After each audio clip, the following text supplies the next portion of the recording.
কথা ধারাবাহিকে সৌরভ অলিভিয়া জুটি কি পরিণত হতে চলেছে বাস্তবেও? তবে কি পর্দার প্রেমিকার মধ্যেই প্রেম খুঁজে পেলেন সৌরভ? এই প্রশ্নই উঠে আসছে নেট পাড়ায়।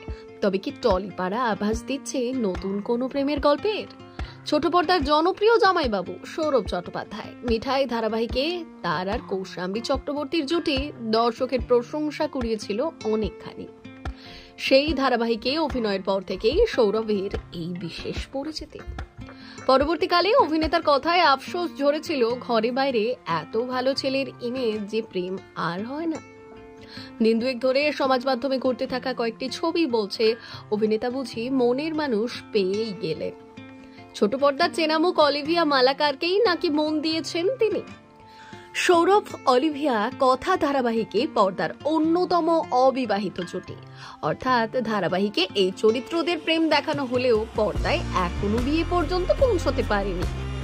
পর্দার সেই রসায়নই কি বাস্তবে ধরা দিচ্ছে? সপ্তাহের প্রথম দিন সোমবার শুটিং থেকে ছুটি নিয়েছেন অভিনেতা। বললেন, যে ছবি নিয়ে এত কথা সেটি স্টার জলসার পুরস্কার বিতরণী অনুষ্ঠানের ছবি। পর্দার সমস্ত জুটি এখানে যোগ দিয়েছিলেন, আমরাও যোগ দিয়েছি। সমাজ মাধ্যমে ভাগ করে নেব বলে কয়েকটি ছবিও তুলিয়েছি, এর বেশি কিছু নয়। তাই যদি হবে তাহলে কৌশাম্বীর সঙ্গে সৌরভের জুটিও ধারাবাহিকের দৌলতে হিট। সেই সময় তাদের ছবিও যথেষ্ট দেখা যেত সমাজ মাধ্যমে। কই তখন তো এমন গুঞ্জন শোনা যায়নি। প্রসঙ্গ তুলতেই অভিনেতা জানালেন, বিষয়টি নিয়ে তিনিও অবাক। তার কথায় জানি না কেন এই ধরনের প্রশ্ন উঠছে, কেনই বা চর্চা হচ্ছে।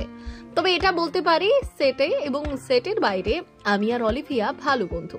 বন্ধুত্বের বাইরে আমাদের মধ্যে আর কিছুই নেই। নেটিজেনদের কথায় সেই বন্ধুত্ব কি এতই গাঢ় যে ক্যামেরার চোখেও ফাঁকি দিতে পারছেন না? উত্তর অবশ্য অজানা, শুধু সময়ের অপেক্ষা।